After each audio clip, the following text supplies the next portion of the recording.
le dirai jamais assez, nous avons mis tous les éléments en place pour faire renaître cette ville. J'ai parlé de renaissance, oui, c'est exact. Beaucoup d'historiens datent la phase de déclin durant la décennie de durant la décennie 1920-1930, avec la perte d'attrait de notre port, avec l'essor du port de Dakar, avec le démarrage du port de Kaolack, avec le transfert aussi de la chambre de commerce. Beaucoup d'historiens le disent, et ça c'est confirmé. Mais vous l'avez su, vous l'avez senti aussi. Depuis 2022, la renaissance de la ville de Rufisque est en marche. La renaissance de la ville de Rufisque est en marche. Elle se fera à travers un réaménagement de toutes ces places mythiques. Aujourd'hui, la place Aly Gueye Diop, qui est l'ex-place Gabar. Donc, réaménager, rebaptiser pour être conforme à l'histoire de cette ville. Vous avez, la fois dernière, assisté au réaménagement du jardin public avec nos amis de Dakhla. Rappelez-vous, quand on a fait sortir la statue, le poilu noir qui est de 1926, j'ai échangé avec un chercheur qui dit qu'il va venir à Rufisque. Parce qu'il y a une histoire derrière ça. Nous sommes dans le centre-ville.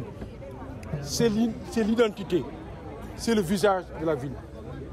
Je disais que la renaissance est en cours parce que vous savez que dans les quartiers de la ville, nous ramenons l'éclairage depuis plusieurs mois. Vous savez que la renaissance de la ville est en marche parce que Rufisque Verte est lancée à vive allure. Vous savez que la renaissance de la ville est en cours parce que nous avons imaginé et nous sommes en train de mettre en œuvre un programme révolutionnaire qui s'appelle le PACIP. Vous savez que la renaissance de la ville est en cours parce que la sempiternelle question de l'assainissement, nous avons commencé à l'adresser à travers un programme innovateur qui s'appelle PALM 2024-2028, programme d'assainissement liquide municipal. Vous savez aussi que Rufisque est en cours parce que nous sommes en train de reprendre la plupart des places mythiques de cette ville. Il n'y a pas de doute. La renaissance est en marche. Nous saluons, je ne cesserai jamais de le dire, que les nouvelles autorités, moins d'1 an après leur installation, ont relancé 2 grands chantiers essentiels pour nous, le boulevard et le canal.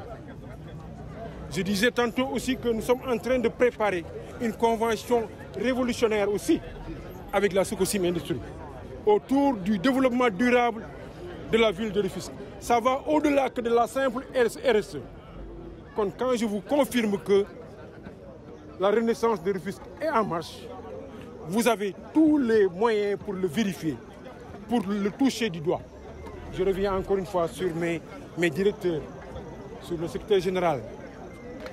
Je suis tout le temps fier de dire que nous n'avons amené aucun directeur, aucun chef de service. Nous avons trouvé des gens qui étaient là, pétris de qualité et de compétences. Et nous les avons responsabilisés, promis. Ils me donnent entière satisfaction. Ils donnent au bureau municipal entière satisfaction. Ils donnent à la ville entière satisfaction. Je connais cette ville-là. Depuis quand on a vu au niveau d'une ville que certains chefs de service sont très connus, ça n'existait pas. Monsieur le maire, revenir sur la rénovation de cette place. Quelles sont les infrastructures qui ont été installées et le montant global en fait? Je laisserai les techniciens vous le dire parce que je vais mettre la lumière sur eux. Moi, je parle des stratégies, des grands enjeux. L'ingénieur Niass vous parlera des composantes de cette place. Docteur Isse vous parlera aussi de tout ce qu'il est en train de faire autour de cette place et autour des places de la ville et autour de la végétalisation. En tout cas, moi, les derniers mots que je voulais montrer, je voulais que tout le monde sache que la renaissance de Rufisque est en marche. Renaissance, li muy tekki mooy borom xam-xam yu bari dañ jàpp ni Tëngéej maanaam bi mu commencé soox mooy entre 1920 ak 1930 te am na lu bari lu ko firnde lu ko firnde benn jour maa ngi naan 1975 amoon na benn conseil interministériel bu mag a mag boo xam ne rénovation Tëngéej moo ko taxoon jóg. kon ça veut dire que boo defee conseil interministériel 1975 kon ça veut dire que déclin bi mën nañ jàpp ni autour des années 30 mais ñëpp mën nañ d'accord ne aussi depuis 2022 ren Tëngéej mi ngi commencé dekki lan moo mën a dekkil dëkk lépp ko wax Tëngéej te waxoo assainissement doo wax dara éclairage ay place parce que lépp li war tax dëkk bi teguwaat place am ñu ngi ci. donc c'est le lieu de féliciter les directeurs qui ont monté cette démarche et qui vont la reproduire. jàpp leen ni il fallait que ñu démarrer ci centre-ville bi parce que lii mooy vitrine bi mais dañ ko naral tollanti dans toutes les communes de la ville. donc je vais laisser un peu à mes directeurs vous expliquer les composantes de cette place. Merci beaucoup. Moi, c'est M. Mourou Lamines, je suis le directeur des services techniques de la ville de Rufisque. Voilà, revenir juste sur la rénovation de cette place. Elle a duré combien de temps et les composantes? Effectivement, comme vient de le dire M. le maire, c'est vrai que le projet avait démarré il y a de cela 2 à 3 ans.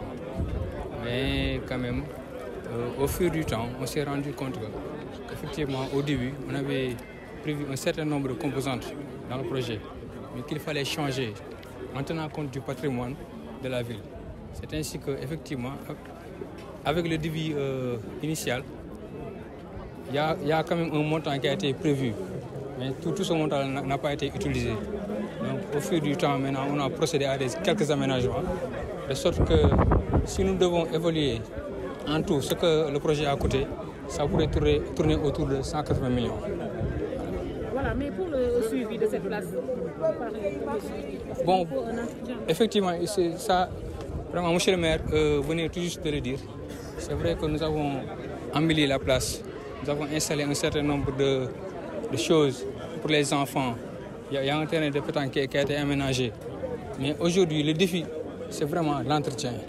Et ça, je pense que, comme vient juste de le dire, monsieur le maire, nous, en tant que service technique, nous appelons aux riverains, nous appelons aussi à l'ensemble des acteurs qui vont utiliser cet espace-là, vraiment de veiller à l'entretien. En tout cas, nous, en tant que service technique, nous allons toujours veiller à ce que la place soit bien entretenue. Voilà, liggéey bi ñu ngi ko tàmbali boo xoolee mën nañ ne war na mat ñetti at waaye boo xoolee bi ñu ko commencé fi ñu koy yeggalee bokkul ndaxte bi ñu ñëwee ba si biir gis nañ ni am na composants yu bëri yoo xam te ne waroon nañu ko changer tenant compte vraiment si mémoire place bi tenant compte aussi si riverains yi maanaam si bâtiment yi nga xam te ne ñoom ñoo wër place bi. donc si loolu si lañ établir benn devis initial mais bi ñu ñëwee ba si biir on s'était rendu compte qu'il fallait vraiment changer le devis pour que place bi mën a gën a adapté par rapport ak historique am par rapport aussi ak li nga xam te ne vraiment loolu la war a représenté. donc bi ñu xoolee daal en tout devis initial bi ak yeneen changement yi ñu si apporté mën nañ ne le projet pourrait tourner aux environs de 180 millions. waaw entretien bi nag la ñuy wax kon nag la ñuy def ba entretenir place bi.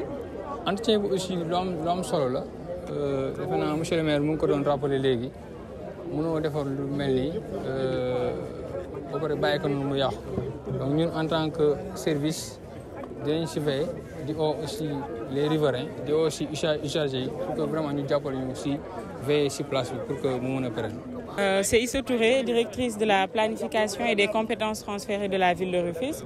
Donc, comme vous pouvez le constater, cette place mythique, elle est déjà très charmante. Donc, on a essayé d'avoir un aménagement qui est assez sobre, on va dire, parce que déjà la place, elle a son charme. Donc, l'idée, c'était d'avoir un aménagement qui reflétait en fait l'image même de cette place. Et donc, du coup, nous avons réalisé un aménagement paysager. Parce que dans une place publique, l'idée, ce n'est pas de la fermer. Une place publique doit être ouverte. De ce fait, toutes les personnes qui sont dans la place doivent voir ceux qui sont en dehors de la place et vice-versa. Pourquoi? Pour des raisons de sécurité.